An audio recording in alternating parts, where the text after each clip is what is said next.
قالوا لي شوف غادي تخلص دابا 8000 دولار، عندك يومين ولا غتشوف شي حاجه ما عمرك شتيها. هاد خونا اللي كتشوفوا معايا في هاد اللقطه ديال هاد الفيديو هو المغربي الوحيد اللي قدر يهرب من ديك العصابه التايلانديه اللي كانت مختطفه او محتجزه المغاربه وتوانسه ودزائريين، وسد عليهم في تايلاند باش ينصبوا على عباد الله من مختلف دول العالم وكيديو لهم رزقهم بواحد الطريقه اللي ما تدخلكمش للراس.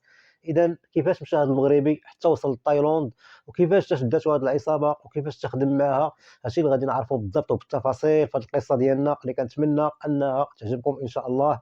وانا متاكد بان تعجبكم لحقاش فيها واحد العناصر اللي مشوقه بزاف والتفاصيل ديالها اللي ما كيطيقهاش العقل. ولكن الخوت، وقبل ما نبداو في القصه ديالنا كنتمناكم وكنطلب منكم كما العاده انكم ديروا لنا واحد لايك لهذا الفيديو باش يوصل لاكبر عدد ديال الناس، على الاقل باش يعاونونا عاوتاني باش ياخذوا عبره باش يردوا البال من هادشي اللي طرا لهذا السيد هذا، لانه كما قلت لكم واحد الحوايج اللي ما كيدخلوش للراس، وكما طراو ليه ممكن انهم يطراو لاي واحد. يعني اي واحد معرض انه يطرا ليه بحال هذه العمليه ديال النصب والاحتيال اللي طرات لهذا السيد هذا. وبلا ما نطول عليكم كما قلت لكم، من بعد ما غديروا لنا لايك درتيها صافي درتيها، يلا ندخلوا على بركه الله. هاد خونا سميتو عمر، كان خدام في الامارات مهندس ديال الويب ديزاينر، يعني كيدير داكشي ديال التصاميم واللوغوات والديزاين بصفه عامه. خدام في واحد الشركه اماراتيه من بعد ما قرا في المغرب وقرا مزيان وشد واحد الدبلوم اللي عالي في المجال ديالو، وكان تراسل مع واحد الشركه اماراتيه كما قلت لكم وقبلاتو وخدم معاها ودارت ليه واحد الصالير اللي مزيان. يعني كانت كتقريت يعني تقريبا كانت كتعطيه واحد 2400 دولار، يعني واحد 2 مليون و80 الف ريال مغربيه. هذا المبلغ اللي خلاه يحقق داكشي كاع اللي باغي ويعاون دارهم، المهم يعيش مرتاح. هاد السيد واحد النهار مكونيكتي حتى لقى واحد صاحبو اللي كان قرا معاه في المغرب شحال هادي وشحال هادي انقطعات التواصل بيناتهم، يعني ما سمع عليه والو، حتى تلاقاه صدفه في الفيسبوك وهضر معاه كي داير لاباس كدير، قال لي انا راه خدام في واحد الشركه اماراتيه، اش كندير واش كندير. والاخر قال لي انا راه خدام في تايلاند في واحد الشركه ديال الكوميرس، يعني ديال البيع والشراء، وانا راه اجون كوميرسيال، وراه الصالير ديالي كيوصل بعض المرات حتى ل 12000 دولار في الشهر، يعني كناخذ في السيمانه 4000 دولار. السيد هنا سمع 4000 دولار في السيمانه و12000 دولار في الشهر، هنا غادي يتحلوا ليه عينيه وغادي يقول ليه وحاول تشوف لي شي خدمه معاكم، انا راه باغي انا نحسن المستوى ديالي ونقلب على شي خدمه اللي نبدل بها الحياه ديالي. يعني الحال داك صاحبو غايقول ليه ما كاين حتى مشكل، ما عليك الا تصيفط لي واحد السي في ودير فيه التفاصيل ديالك، يعني شنو كدير والامكانيات ديالك والمؤهلات ديالك، وانا غادي نوقف معاك في الشركه بحكم ان قديم معاهم وراه غادي يسمعوا ليا وراه غادي نوقف معاك تخدم ان شاء الله. الدري اللي في الامارات فرح ومشى صايب السي في ديالو كما طلب منه صاحبو بالفعل، وصيفطوا لديك الشركه. ما غدوز غير لا يومين حتى غادي يجاوبوا صاحبو وغادي يقول ليه راه الشركه قبلاتك، ولكن راه غدير معاك واحد لونتروتيان في سكايب، يعني كام سو كام غادي يهضروا معاك باش يعرفوا المؤهلات ديالك ويعرفوا بصح واش داكشي اللي درتي في السي في كينطابق عليك حقيقه او لا غير كتبتيه. المهم الدري كان فعلا متمكن وداكشي اللي كتبوا في السي في يعني راه عنده فعلا. الشركه اتصلت به وبالضبط اتصلوا به من واحد الفرع في الصين، وهضر مع واحد الشينوي بالكاميرا وبدا كيصوروا بلونجلي والدري كيجاوب، داك الشينوي كيسول والدري كيجاوب، حتى سال داك لونتروتيان مزيان وقالوا لي غادي نعيطوا لك من واحد اليومين. فعلا الدري داز واحد اليومين وما عاوتاني عيطوا ليه وقالوا ليه مبروك راك نجحتي، راه قبلناك في الشركه وراه غتبدا معنا الخدمه في راس الشهر، دابا غتوجد راسك باش غادي نصيفطوا لك البي ديال الطياره باش غتجي عندنا من الامارات لماليزيا، ومن ماليزيا غادي نطلبوا لك الفيزا باش تجي عندنا لتايلاند، حيت الخدمه كما قلت لكم في تايلاند. فعلا الدري قاد الامور ديالو مع الخدمه اللي خدام فيها، قاد وريقاتو، صيفطوا ليه البي ديال الطياره باش يركب من الامارات لماليزيا، ومشى بالفعل ونزل في المطار ديال ماليزيا. نزل في المطار ولقى واحد السيده كتسناه ودايره واحد اللافته فيها الاسم ديالو، مشى قدم ليها راسو رحبات به وداتو خرجتو من المطار حتى ركبوا في واحد الطوموبيل ومشاو في الطريق اللي ضربوا فيها تقريبا واحد الساعه ديال المكانه. هو يسول الشيفور قال لي واش البلاصه اللي غنمشيو ليها بعيده، قال ليه راه تقريبا عندنا واحد المسافه ديال 4 السوايع. وبما ان الطريق كانت طويله والدري كان عيان ويومين اللي قبل ما نعش، قال نستغل هاد الفرصه ما حدنا غاديين في طريق طويله نعس شويه باش نرتاح. فعلا غادي نعس تقريبا واحد الساعتين حتى غادي يفيق عاوتاني وغيلقى الشيفور باقي غادي في الطريق، وغيعاود يسولو غادي يقول له واش هاد الطريق مازال ما وصلناش واش باقي الحال، غيقول لي باقي لنا تقريبا ساعه ديال المكانه. فعلا غنضربوا ديك الساعه ديال المكانه غير في الطريق بحال قلتي غادي في الغابه، يعني طريق خاويه، حتى شويه غادا تبان ليه واحد المعالم ديال الحضاره، يعني غيبداو يوصلوا لواحد المدينه والدري غيكتشف فعلا ديك المدينه او ديك المدينه اللي وصلوا ليها واحد المدينه اللي والدري غيكتشف بان ديك المدينه اللي وصلوا ليها راه واحد المدينه اللي متطوره بزاف، يعني من دوك المدن اللي متقدمه بحال دوك ديال ديال هونغ كونغ ونيويورك، يعني العمارات كبار والشوارع كبار والحافلات كهربائيه والسيارات كهربائيه وما جاورهما. المهم بالفعل الشيفور ملي غادي يوصل الدري غادي يحطو في واحد لوطيل وغادي يقول ليه راه في الصباح غادي يتصلوا بك المسؤولين على الشركه باش يحاولوا يمشيو معاك للسفاره اللي غتعطيك الفيزا ديال تايلاند. وبالفعل داكشي اللي كان، الدري دخل لوطيل ونعس، وفي الصباح كما قال ليه الشيفور جا عنده واحد المسؤول من ديك الشركه وخرجوا هو وياه ومشاو بالضبط للسفاره ديال تايلاند اللي كاينه في ماليزيا. وما غدوش غير واحد 20 دقيقه حتى غيكون الدري خارج من السفاره وطابع الفيزا ديال تايلاند في الباسبور ديالو. وغادي يمشيو ديك الساعه للوطيل، غادي يرتاح على اساس ان غدا في الصباح لا غدلين غادي يجيو عاوتاني غيديوه باش يمشي للمطار باش يمشي من ماليزيا لتايلاند المقر ديال العمل ديالو الجديد. وداك الشيء اللي كاين مشى رجع للوطيل قاد راسو دوش وارتاح. ولا غدلين في الصباح جا عنده عاوتاني الشيفور وداوه حتى للمطار وركب في الطياره ونزل في ماليزيا، او عفوا نزل في تايلاند. وبالفعل عاوتاني غادي يلقى واحد السيد اللي كيستقبلو في المطار وكيهز واحد اللافته فيها الاسم ديالو، غادي يتقدم عنده غادي يقدم ليه راسو عاوتاني وغادي يقول ليه مرحبا بك بلونجلي، بحكم ان دوك التايلانديين كيهضروا مع الاجانب بلونجلي ما كيهضروش باللغه ديالهم حيت عارفين الناس الاجانب قليل اللي كيهضر التايلانديه. المهم اللغه الانجليزيه كما كنعرفوا راه هي لغه عالميه ويمكن لك تواصل بها فين ما مشيتي. بالفعل من بعد ما قدم له راسو رحب به وغادي يخرجوا لبرا وغادي يركبوا في واحد الطوموبيل. يلا غادي يدوزوا واحد نص ساعه غادي يوقفوا غادي يركب معاهم واحد السيد اخر، عاوتاني غادي يركب معاهم واحد السيد ثاني، حتى غادي يجيو ثلاثه ديال الناس وغادي يركبوا. والمغربي ديالنا يعني الضحيه ديالنا او البطل ديالنا غادي يعرف بان دوك الناس ثلاثه اللي ركبوا معاهم حتى هما راه غادي يتعينوا معاه في نفس النهار، يعني الزملاء ديالو جداد في العمل اللي غيبداو الخدمه في نهار واحد. فعلا مشاو وغاديين، والقضيه بدات كتظلم شويه، يعني كانوا وصلوا بالعشيه حتى سولوا السيد قال لي راه عندنا تقريبا واحد الساعتين ديال الطريق. سولوا الشيفور. المهم فعلا بقاو غاديين حتى كيبان لهم بان خرجوا من المدينه وبقاو غاديين في واحد الطريق اللي غابويه، يعني غير وسط الشجر، الطريق ديال الغابه، حتى كيبان لهم واحد الواد قدامهم وواحد السيد كيتسناهم بواحد الباطو ولكن معه واحد الجوج اللي هازين سلاح. يعني هنا الدري ودوك الاخرين ما غيفهموا والو، غيبقى شي كيشوف شي ولكن ما قادرين يقولوا والو بطبيعه الحال، وساكتين حتى حل لهم الشيفور الباب بعد ما وصلوا. ودخلوا لذاك الواد هو يهزوا عليهم السلاح وطلعوهم من ديك الباطو ووصلوهم حتى قطعوا الجهه الاخرى ديال الواد.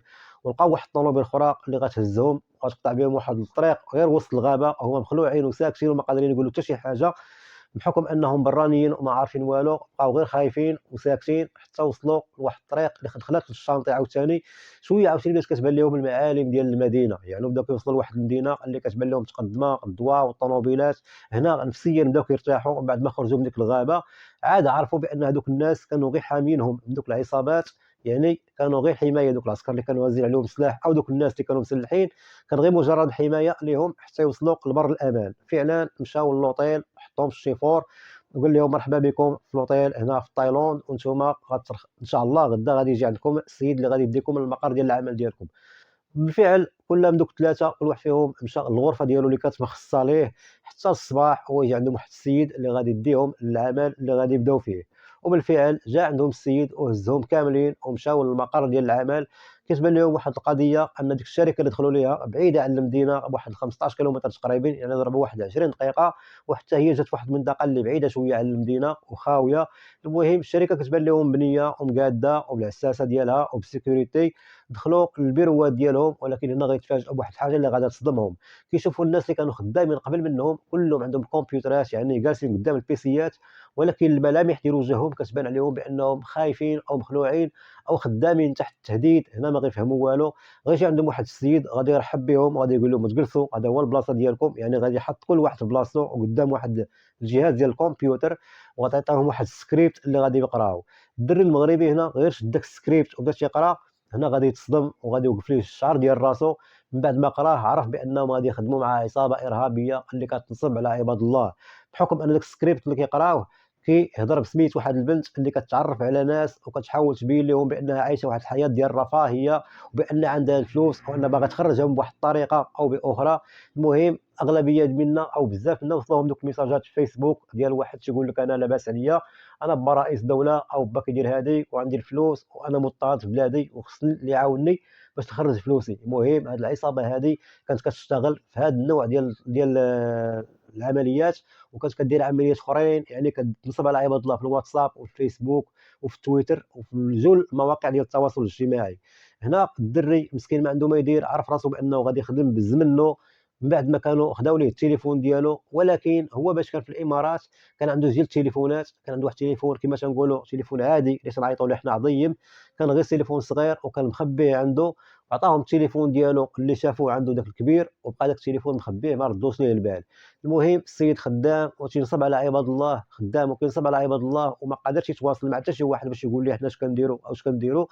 ولكن هاد العصابه هذه كانت تعرفات بزاف، وكانت تحولات من ديك المدينه اللي كانت شهرات فيها وكانوا الناس يقلبوا عليها، يعني البوليس والدوله كانت كتقلب عليها، ولكن تخبات في واحد المدينه اخرى وبدلات الانشطه ديالها وبدلات بزاف ديال المعلومات اللي خلات ان الدوله ما تعرفهاش. بالفعل الدراري خدامين وكل شيء كيخدم، ولكن تحت كما قلت لكم تحت التهديد، حتى واحد ما خدام لخاطرو. واللي دار شي حاجه او ما دارش البروديكسيون ديالو، يعني لوبجيكتيف ديال الخدمه، كيعرضوه لاشد انواع التعذيب، حيت كاين فيهم اللي كانوا كيضربوه بالضوء، وحتى اللي غير سخن عليه راسو كيمشي يحضر لهاد التعذيب. يعني واخا شي واحد ما بغاوش يعذبوه، بغاو غير يشوف، كيديو يحضر الجلسات ديال التعذيب. ومنهم هذا المغربي هذا اللي واحد النهار قنط وطلع ليه الدم على هاد الخدمه اللي كيدير، ما راضيش بها. من بعد ما كان خدام في الامارات مزيان وخدمه مزيانه، ولا كيخدم كينصب على عباد الله، هنا نفسيته بدات كتدمر. ملي حسوا به بان لوبجيكتيف ديالو بدا كيهبط، بداو كيمشي كيحضروه، يعني كيشوف دوك الجلسات ديال التعذيب، وكيشوف عباد الله اللي كيقطعوا لهم اللحم ديال يديهم بمقص ديال الظفار او كيضربوهم بالضو. هنا كيزيد يتازم، هو يتفكر داك التليفون ديالو، وبدا كيحاول يتصل بصحابو اللي كانوا خدامين معاه في الامارات. وفعلا غادي يتصل بشي صحاب وغادي يقول لهم ها شنو كندير واشنو كندير. ولكن بحكم ان التليفون اللي عنده واحد التليفون اللي عادي، ما قدرش انه يوصل لهم اللوكاليزاسيون ديالو، اي يعرفوا النقطه ديال التواجد ديالو. بالفعل غادي يبلغوا السلطات ديال الامارات، ولكن السلطات ديال الامارات ما عندها ما دير ليه، بحكم ان السيد مغربي وان الدوله الاخرى هي تايلاند، يعني الامارات ما عندها حتى علاقه. هنا مسكين الدري تازم وما قدرش يقولوها لوالديه، والديه اللي انقطعت الاخبار ديالو عندهم، ما عرفوا حي ولا ميت، يعني واحد المده طويله اللي ما بقاش سول عليهم وما عارفينش عليه حتى شي حاجه.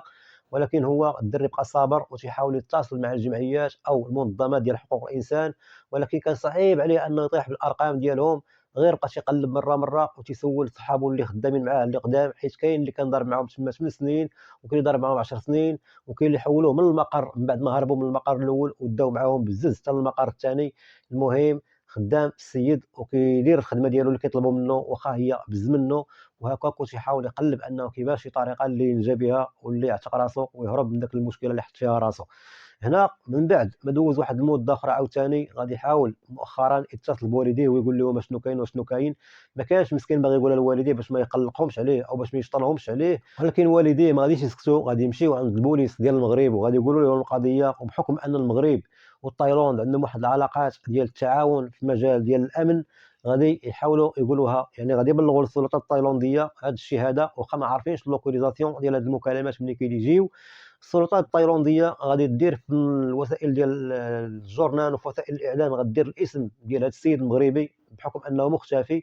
حتى العصابه اللي شادهم غادي تسمع بان الدوله كتقلب على هذا المغربي، غادي يمشيو عنده، غادي يقولوا ليه قول لنا كيفاش الدوله عرفاتك وكيفاش عرفوا سميتك وكيفاش عرفوك بانك مشدود عندنا او الدوله كتقلب عليك، يعني علاش كيفاش تعرفوك وشنو اللي خرج هذا الخبر، واش عندك شي تليفون واش عندك شي حاجه. قال لهم لا، التليفون اللي كان عندي راه خديته ليا وراه ما عنديش كيفاش ندير، راه ربما غير دارنا تيقلبوا عليا او عائلتي او شي حاجه. هنا واخا قال لهم هاد الهضره ما غاديش يطيقوه، وغادي يديوه للقاعه ديال التعذيب وغادي يبداو يمارسوا عليه اشد انواع ديال التعذيب حتى غيتدمر مسكين، وغادي يحطموه وغادي يطلبوا ليه، غادي يقولوا ليه بما انك دابا الناس ولاو تيقلبوا عليك نتايا، حنا راه مستعدين نطلقوك، ولكن غتعطينا 20,000 دولار الا كنتي كتواصل مع عائلتك، قول لهم يصيفطوا لنا 20,000 دولار والا راه حياتك غادي تسالي هنايا وما غيسيق لك حتى شي واحد الخبار. بالفعل الدري غادوز مسكين غير واحد اليومين وغيحاول يتصل بوالديه عاوتاني بالليل، وغادي يبلغهم بالامور وغادي يقول ليه باه راه وليدي راه والله ما عندي، انا راه يلاه عندي واحد 8 ديال المليون هي اللي جامع ومخبيها لدوائر الزمان، عاود تفاوض معهم وشوف الا كانوا وافقوا لك على هذا الثمن هذا. المهم بالفعل الدري غادي يمشي عند الرئيس ديال العصابه وغادي يقول ليه هاد الهضره، وغادي يقول ليه ماشي مشكل بما انك وليتي كارت محروق عندنا ولا تيقلبوا عليك، غادي تصيفط ديك 8 ديال المليون وغادي نطلقوك. المهم تكون الفلوس مضبوطه وما غتصيفطها لنا لا في شيك لا في حواله ماليه لا والو، غادي تصيفطها لنا على طريق العملات الرقميه، يعني ذاك الموقع الاصفر الناس اللي عارفين هادشي ديال العملات الرقميه غادي يعرفوا داك الموقع الاصفر اللي تشهر بزاف في تحويل الاموال عن طريق العملات الرقميه. بالفعل الاب ديالو غادي يتوصل بمساعده بعض ديال الاشخاص انهم يصيفطوا للزعيم ديال العصابه داك المبلغ المالي ديال 8000 دولار، اي ديك 8 مليون مغربيه، عن طريق العملات الرقميه كما قلت لكم، وغادي يطلقوا السراح ديالو وغادي يرجع بحاله للمغرب. هنا غادي يكون صاحبنا هو المغربي الوحيد اللي قدر انه يهرب من ديك العصابه. يعني ديك العصابه اللي كانت شاده مغاربه وتوانسه وجزائريين وحتى مصريين، وكانوا كينصبوا على عباد الله وكيديو لهم فلوسهم وكيديو لهم المعلومات ديال البطائق البنكيه ديالهم. هذه العصابه كانت دار ضجه مؤخرا وكانت معروفه وكان كل شيء كيتشكى منها، ولكن بقوه الذكاء ديالها وبقوه الناس اللي خدامين فيها، يعني غير المجهدين في المعلوميات، كانت ديما كتحاول تهرب وما كيعرفوش الموقع ديالها. ولكن بالفضل ديال هذا المغربي هذا اللي قدر مؤخرا انه يسلم الهاتف ديالو للسلطات المغربيه، وبالتعاون مع السلطات التايلانديه قدروا انهم يديروا واحد الفحص شامل ديال ذاك الهاتف، اللي عرفوا مؤخرا ان المركز، او عرفوا ان عرفوا فين كاينه يعني النقطه ديال الاتصال اللي كانت كتجري من خلال ذاك الهاتف هذا، وقدروا انهم يطيحوا ديك العصابه. داكشي علاش غادي يولي هذا المغربي هذا هو المغربي الوحيد اللي قدر انه يفضح ديك العصابه، هو المغربي الوحيد اللي قدر انه يهرب منها من بعد ما غتدخل الدوله التايلانديه يعني بالجيش ديالها والناس ديال الامن ديالها باش يحاولوا يشدوا هذه العصابه. وفعلا غادي تشدوا وغادي تمحى لها الاثار من بعد ما كانوا كيخدموا تقريبا واحد المده ديال واحد 16 عام، يعني اطول مده اللي كان ضربها واحد العصابه اللي كتخدم في المجال ديال المعلومات او الانفورماتيك وكتنصب على عباد الله غير بالبيسيات. يعني ما عندهم لا سلاح، ما كيقتلوا، ما كيديروا حتى حاجه، كديوها بارده وسلاما. المهم الخوت، كنتمنى هذه القصه انها تكون عجباتكم وتكونوا على الاقل خديتوا منها واحد العبره. شنو هي العبره؟ هي ان ما كاين حتى حاجه بارده، ولا كذب عليكم شي واحد يقول لكم راه كاين الفلوس باردين في الانترنت وراه غير دير هذه وراه غتدخل هكا راه غدير هذه وغتولي عندك الثراء الفاحش.